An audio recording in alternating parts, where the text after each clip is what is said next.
Nous poursuivons maintenant avec nos juristes de la relève. Ils sont 3, tous diplômés de la faculté de droit de l'Université de Sherbrooke et porteurs d'une qualité commune, la passion. Ils vous partageront leurs expériences tour à tour dans un format d'échange interactif et personnalisé. Je vous les présente à l'instant sans tout vous dévoiler.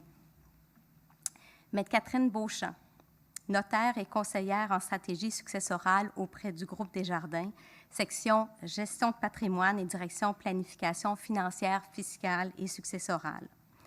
Elle est diplômée du baccalauréat en droit, promotion 2014, et de la maîtrise en droit notarial en 2015, sans compter des études en psychologie, en prévention et règlement des différends, ainsi qu'une maîtrise en fiscalité en cours d'obtention.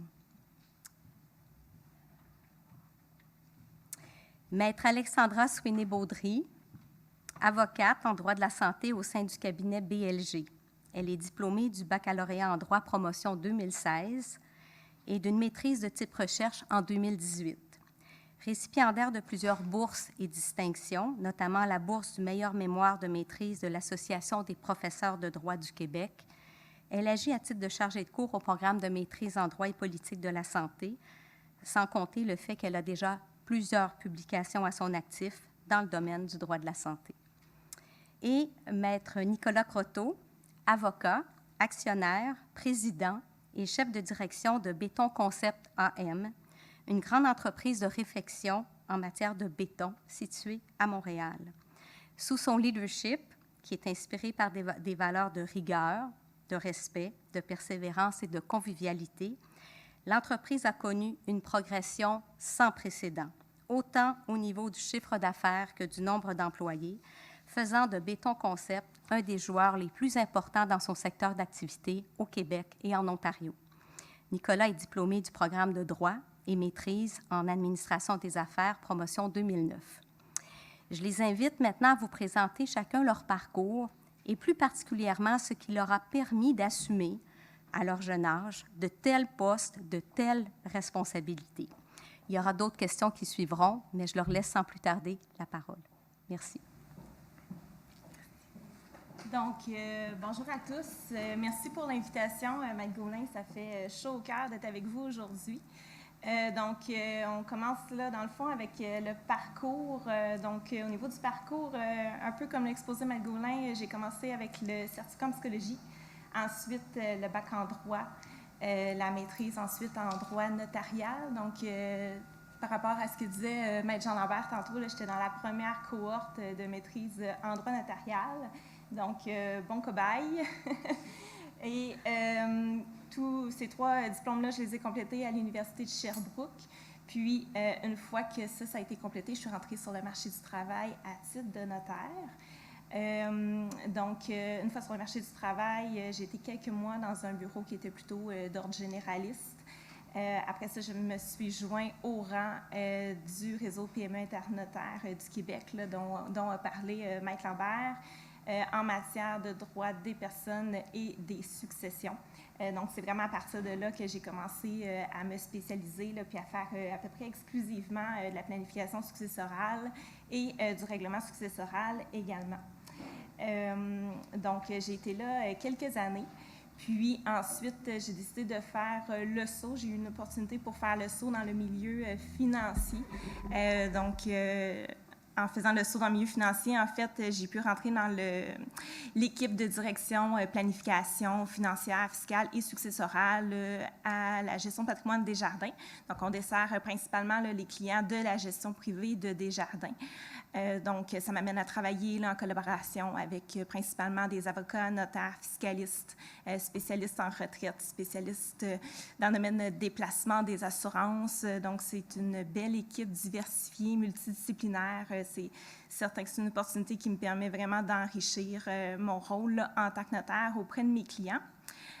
Puis, dans le fond, j'ai décidé de jamais vraiment arrêter l'école en parallèle au notariat. Là. Ça fait 5 ans que je suis notaire actuellement, mais dès que j'ai terminé mon parcours scolaire, en travaillant en temps plein, j'ai complété aussi le DES en prévention règlement des différends pour pouvoir aller chercher la spécialisation en gestion de conflits, là, finalement, pour pouvoir mieux intervenir dans les conflits de famille qui entourent les successions, parce que, bon, c'est une réalité qu'on a là, en matière successorale.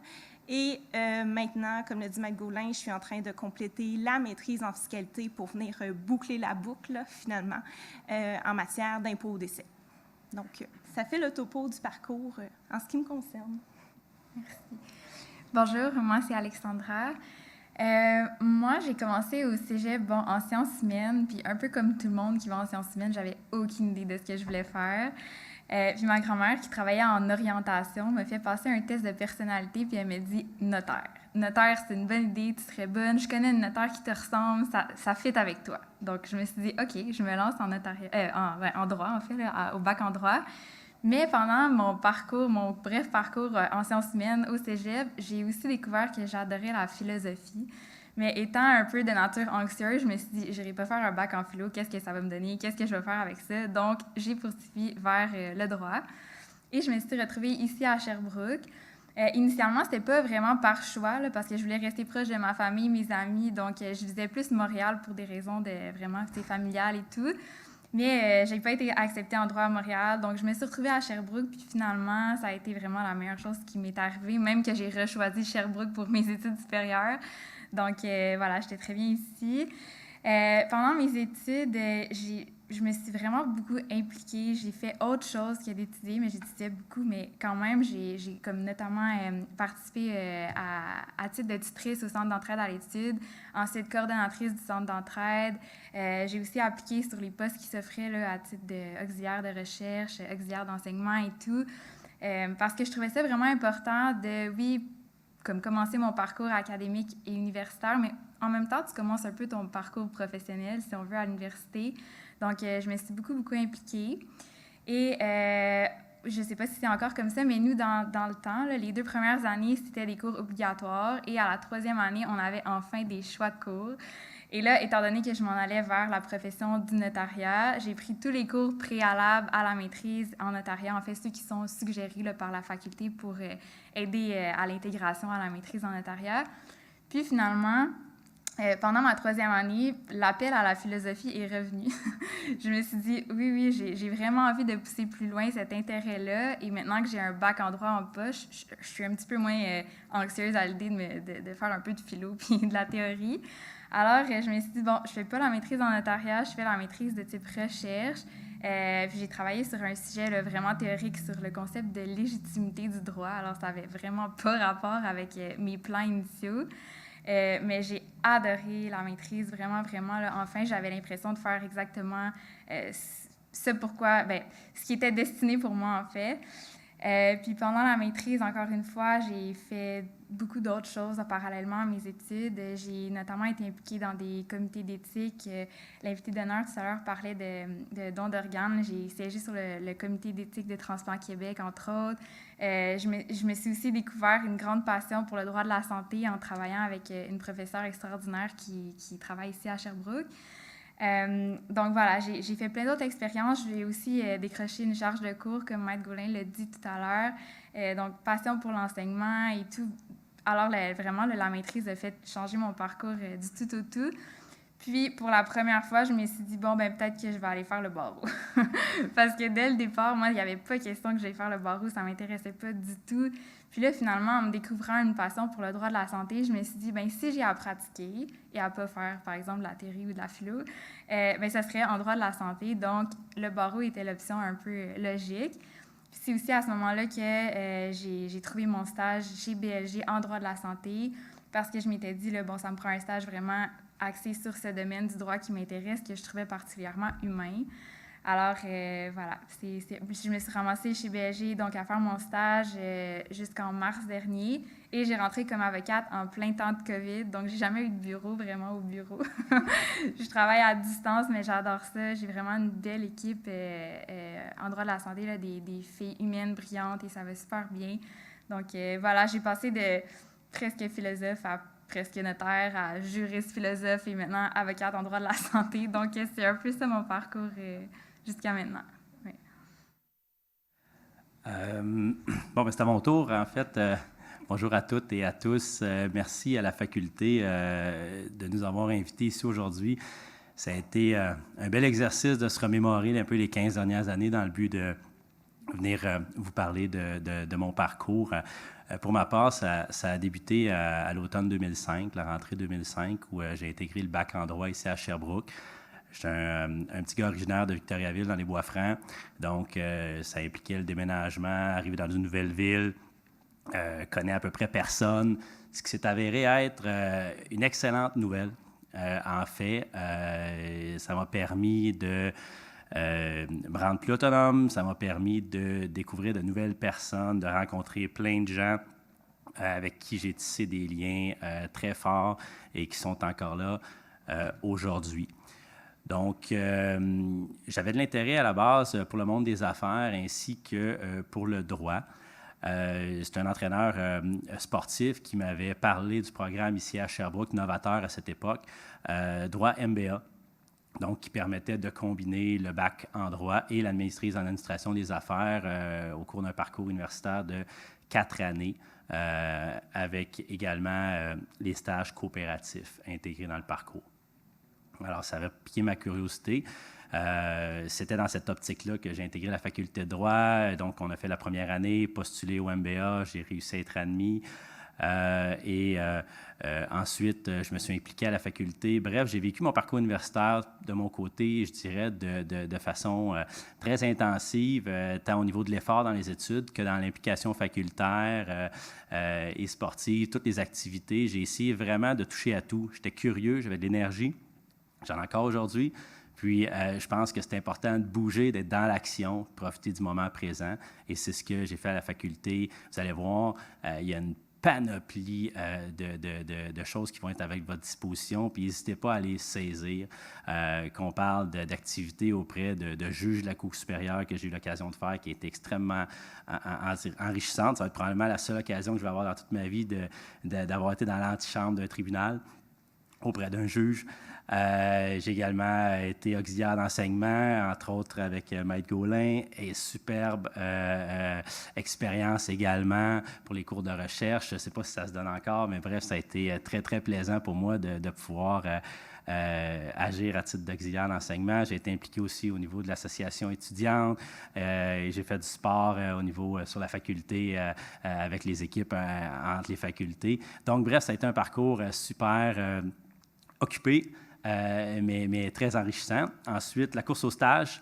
J'incite tout le monde qui a l'occasion de la faire, peu importe ce que vous recherchez, faites-le. Si vous avez l'occasion de la faire, c'est vraiment une expérience enrichissante d'envoyer ses CV un peu partout dans les cabinets, de rencontrer des gens, de pouvoir réaliser des entrevues. C'est très formateur, c'est stressant, mais je dirais qu'on en sort grandi.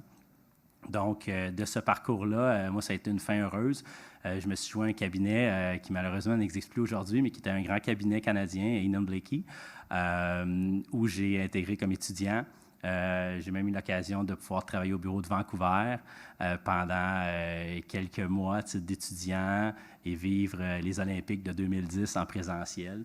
Ensuite, quoi d'autre? Donc, j'ai intégré l'équipe de litige civil commercial de Ingham Blakey du bureau de Québec. Et j'ai travaillé principalement en droit de la construction. J'avais un intérêt. Mon père est menuisier, mon frère est électricien, donc j'ai une famille qui travaille de ses mains. Puis moi aussi, avant mes études en droit, j'ai fait quelques étés sur les chantiers, donc j'avais de l'intérêt pour l'industrie. Et j'ai un mentor qui m'a pris sous son aile, qui avait un besoin à cette époque-là, en litige de construction, responsabilité des professionnels, architectes et ingénieurs. Donc, j'ai eu l'occasion de toucher à toutes sortes de dossiers et très rapidement de pouvoir faire des représentations devant les tribunaux, étant donné que, oui, c'est un grand cabinet, mais on était quand même à Québec un petit peu moins nombreux. Donc, j'avais l'occasion, dès le départ, de pouvoir toucher à la relation avec le client, aux représentations devant le tribunal, plaider des dossiers. Ça a été vraiment enrichissant. J'ai passé des années au sein du cabinet auquel j'ai été lié entre les années 2008 jusqu'à la fin en 2014, où on a fait le saut avec mon mentor chez BCF, une belle firme qui est très florissante ici au Québec, un beau grand cabinet avec qui j'ai eu l'occasion de travailler pendant à peu près une année. encore une fois en litige de construction, jusqu'au jour où des bons clients à moi, des amis, une belle entreprise familiale, 3e génération, m'appellent et ils me disent « Hey Nicolas, il faudrait qu'on se parle. » J'ai dit « OK. » Puis on a commencé des discussions pour que je puisse joindre l'entreprise. Dès le départ, moi, ça a été, écoutez, si vous cherchez un avocat interne, la pratique traditionnelle, je ne suis pas vraiment intéressé. Ma pratique va bien, mais si vous cherchez un associé, quelqu'un qui pourrait intégrer l'entreprise dans l'actionnariat, qui pourrait avoir un pouvoir décisionnel, tout ça, puis qui va pouvoir être plus du côté administration, donc mettre de l'avant mon MBA, je suis prêt à écouter. Et c'est exactement dans cet esprit-là qu'on a cheminé. Et à 29 ans, c'était un peu épeurant, mais ils m'ont offert la direction générale de l'entreprise, 200 employés. Puis ils m'ont dit, bien, let's go, viens nous aider, comité de direction, puis tu vas être complémentaire à l'équipe. On est tous jeunes, on est dynamique, puis on veut faire les choses autrement. À ce moment-là, on était en fin 2014, début 2015. Et donc, j'ai fait le saut. Ça a été une super belle expérience. L'entreprise a grandi, on s'est structuré, on s'est organisé. On a même réussi à intégrer le concours des sociétés les mieux gérées au Canada de Deloitte au cours des dernières années avec cette société-là. On a eu un plan d'intégration horizontale basé sur la complémentarité et c'est comme ça que ça m'a mené à acquérir avec mes associés Béton Concept AM, une entreprise dans le secteur de la réfection de béton qui est complémentaire à ce qu'on fait dans la maçonnerie historique. Et j'ai pris la direction de l'entreprise dont on a assuré le plan de croissance au cours des 4 dernières années. Une entreprise qui est passée d'une 30aine d'employés à plus de 125 sur les chantiers maintenant, au Québec et en Ontario. Et on a également, je suis présent dans d'autres activités ici de notre groupe d'entreprises. Donc, aujourd'hui, je m'épanouis comme administrateur, comme personne en charge de la mise de l'avant du plan stratégique, gestion du changement. Et également, je touche au droit tous les jours avec nos procureurs externes ou avec des questions internes qui touchent le droit des contrats, les appels d'offres et tout ce qui vient avec le secteur de l'industrie de la construction. Donc, c'est mon parcours résumé en quelques minutes. Ça complète. Avant qu'on aborde la prochaine question, je ne sais pas si vous êtes comme moi, mais je trouve qu'il y a tellement un fil conducteur entre ce que notre doyen nous a livré comme allocution, le propos de notre invité d'honneur, Maître Lambert, et puis les témoignages fougueux de notre relève, fil conducteur au niveau en fait, de faire les choses avec courage, avec passion. Le fait aussi, et là, je me souviens du propos de Maître Lambert, les gestes qu'on pose comme jeunes professionnels sont déterminants dans la suite. Vous avez fait des choix de la construction au béton, d'une passion pour l'humain, au droit de la santé, et puis de la psychologie PRD à une pratique finalement en planification fiscale successorale. C'est comme si les planètes s'alignaient. Encore faut-il qu'on saisisse les opportunités. Ma prochaine question pour vous est la suivante. Quel a été l'élément déterminant dans votre cheminement de carrière? Catherine.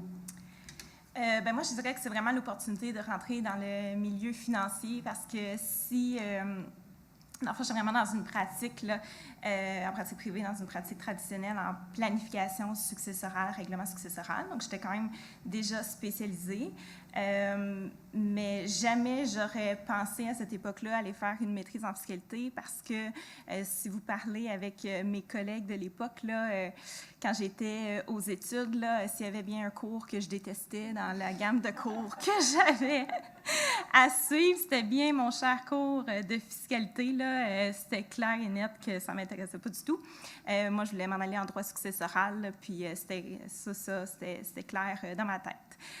Puis finalement, quand j'ai fait le saut dans le milieu financier, donc dans le milieu des institutions financières, puis que là, j'étais vraiment entourée, le profil des notaires et qui travaillent principalement en gestion privée là, dans le milieu financier, c'est des notaires qui sont, bon, naturellement notaires, mais aussi fiscalistes puis planificateurs financiers. Donc, ils ont aussi leur titre de planificateur là, de l'institution québécoise, donc l'IQPF, l'Institution québécoise de planification financière.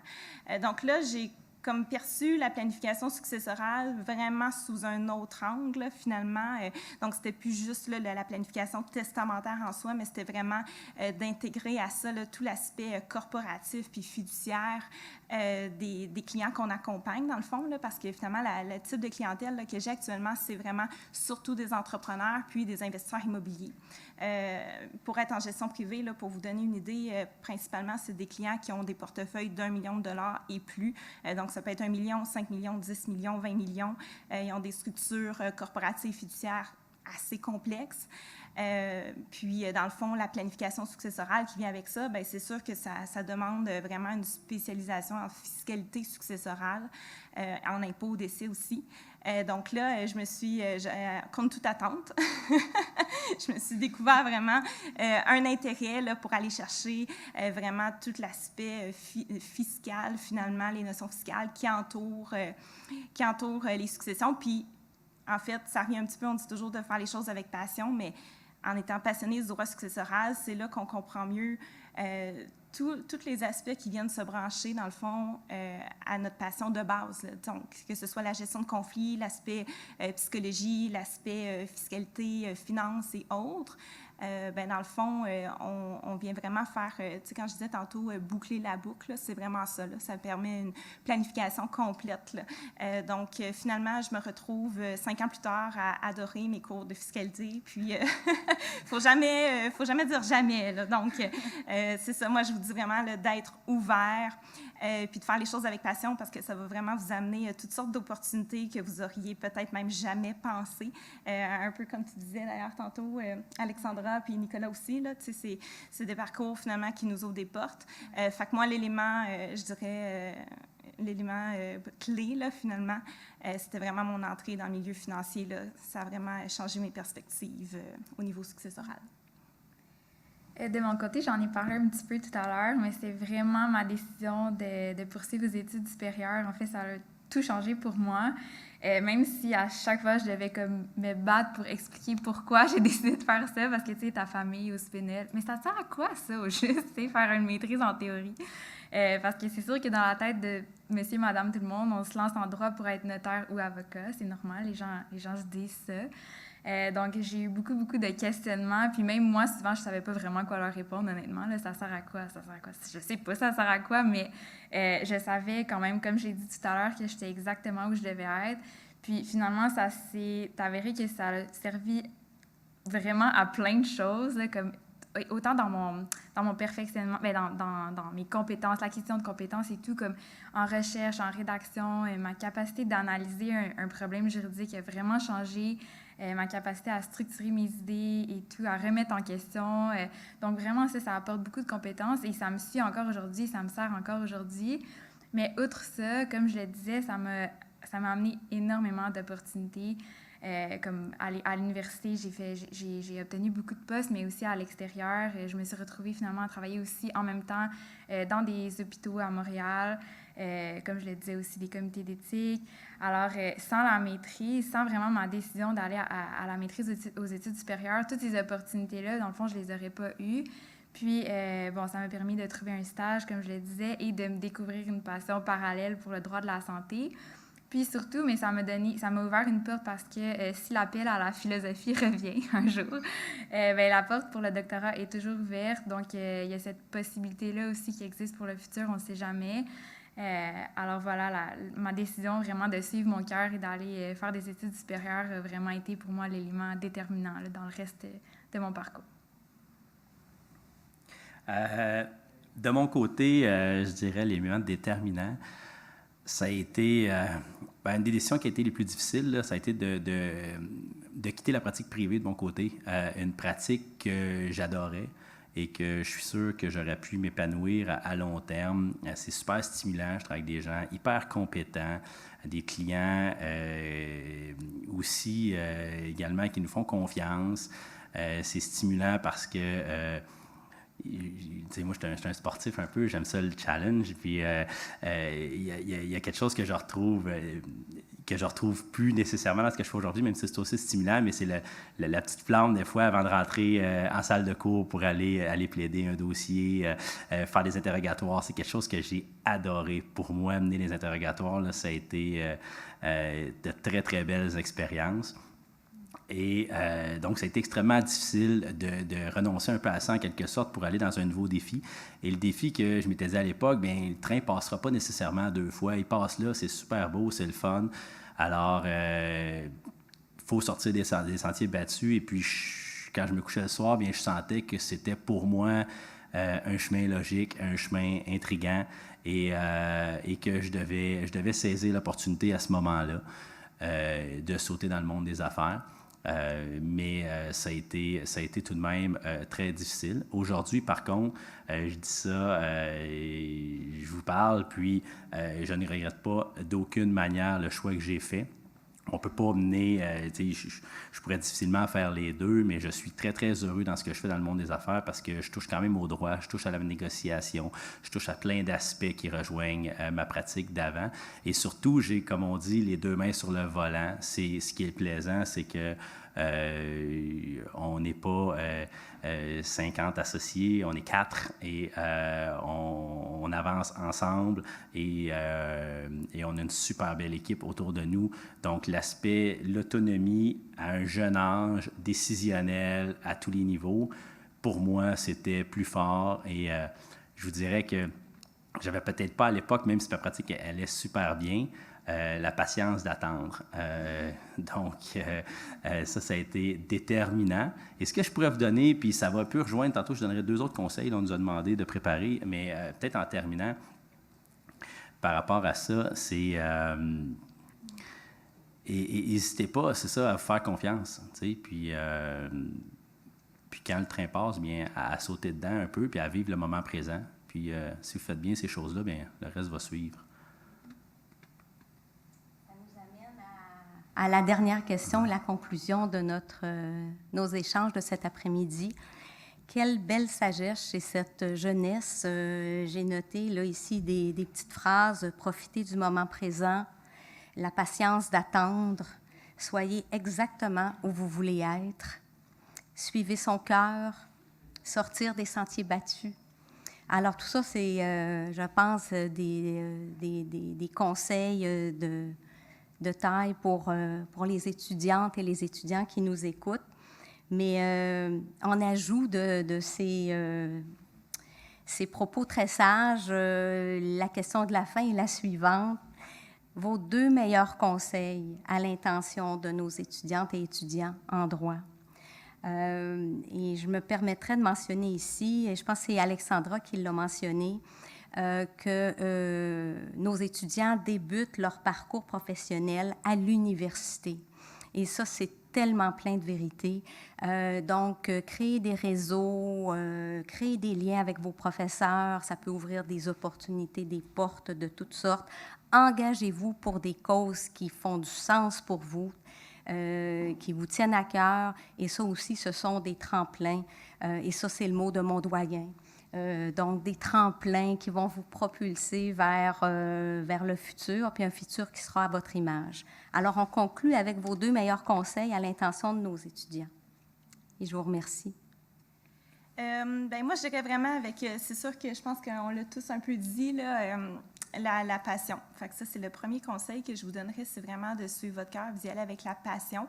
Parce que quand on choisit un domaine, parce que c'est quelque chose que j'ai souvent entendu, là, choisir un domaine parce que c'est payant, entre autres, vous ne vous rendrez pas loin avec ça, dans le sens où ça, à court terme, c'est quelque chose qui peut vous alimenter, mais à long terme, vous allez finir par décrocher, trouver ça pas si intéressant que ça, si dans le fond, ce n'est pas un domaine qui vous passionne. Donc, choisissez un domaine avec la passion, puis le reste va s'en suivre, là, c'est certain, ça va de soi.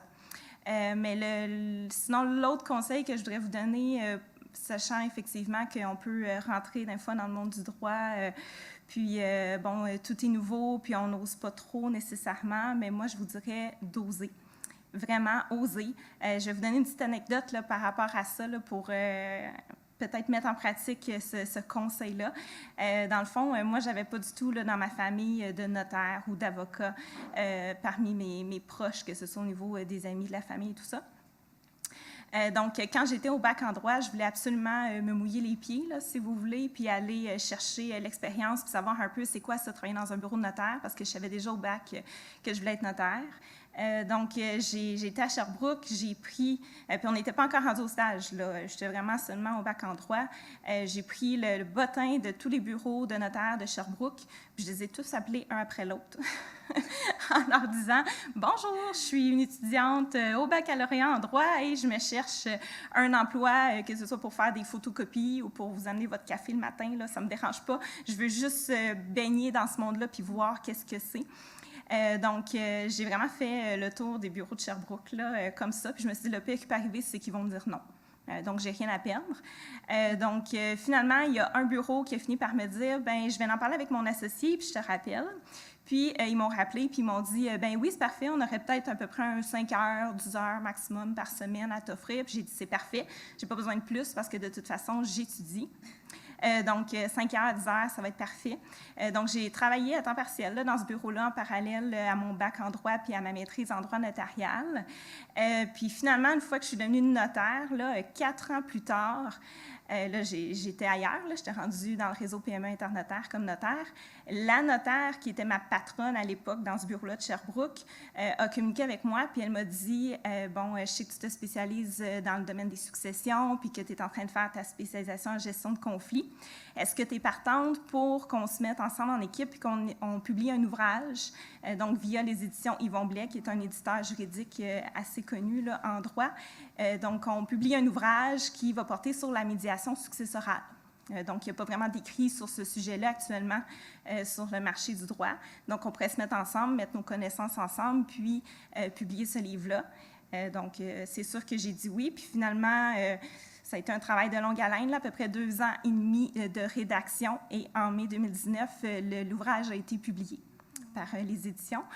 Donc, c'est pour vous donner une idée que si je n'avais pas, à l'époque, lorsque j'étais au bac, fait le tour de tous ces bureaux-là, un peu naïvement, me disant, bon, on verra ce que ça donne, bien, finalement, je n'aurais jamais rencontré cette notaire-là, puis je n'aurais jamais participé à cet ouvrage-là là, avec les éditions Yvon Blais. Donc, oser.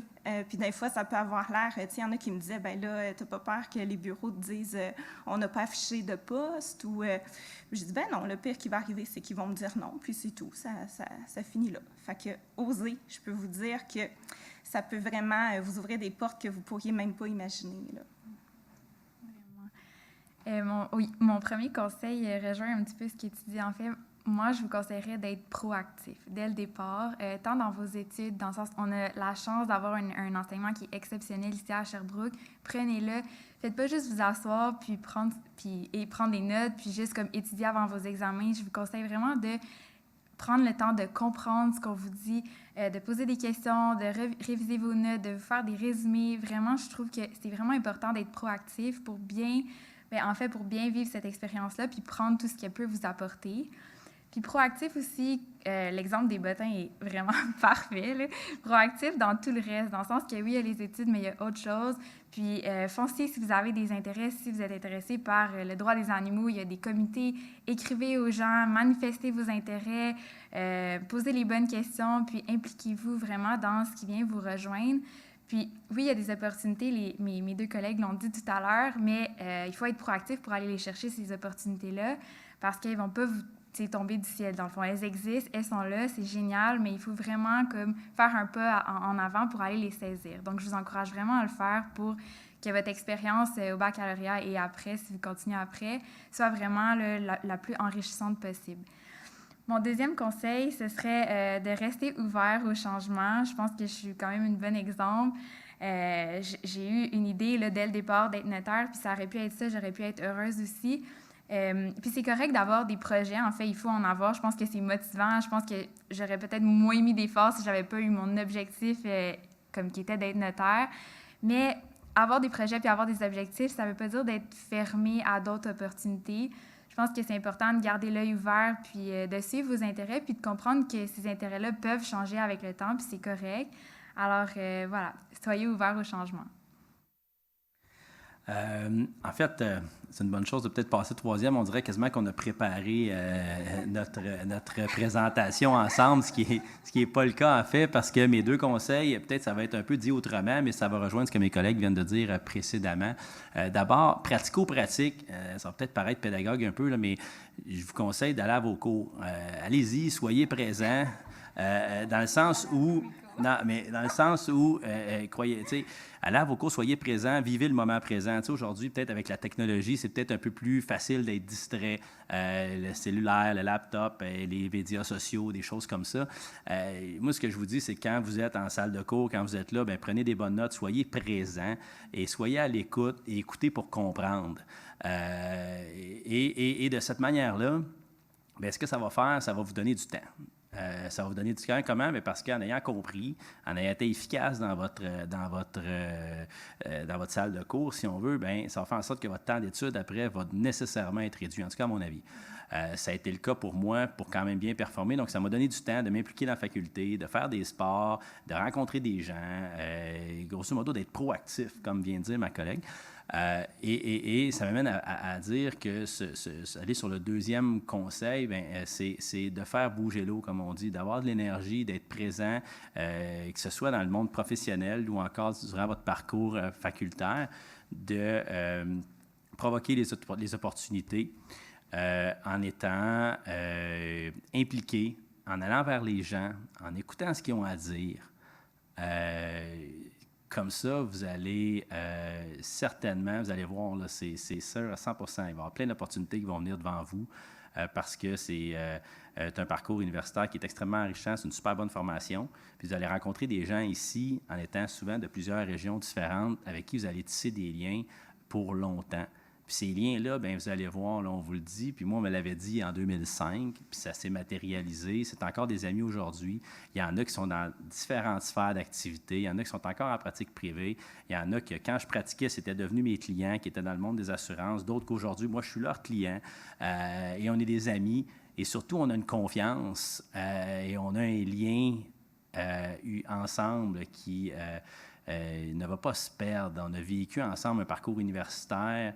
On a vécu ensemble des périodes d'examen, on a vécu ensemble des périodes d'études, on a vécu ensemble des soirées, des activités. Alors, le conseil, c'est soyez là, faites bouger l'eau et donnez-vous le temps de faire bouger l'eau en ayant à vos cours, en étant dans le moment présent. Merci à Nicolas, Alexandra et Catherine. C'est tellement inspirant, rafraîchissant de vous entendre. Puis j'adore ça, faire bouger l'eau. C'est une image qui nous parle. Je retiens aussi au niveau des conseils très précieux, là, l'audace, la proactivité.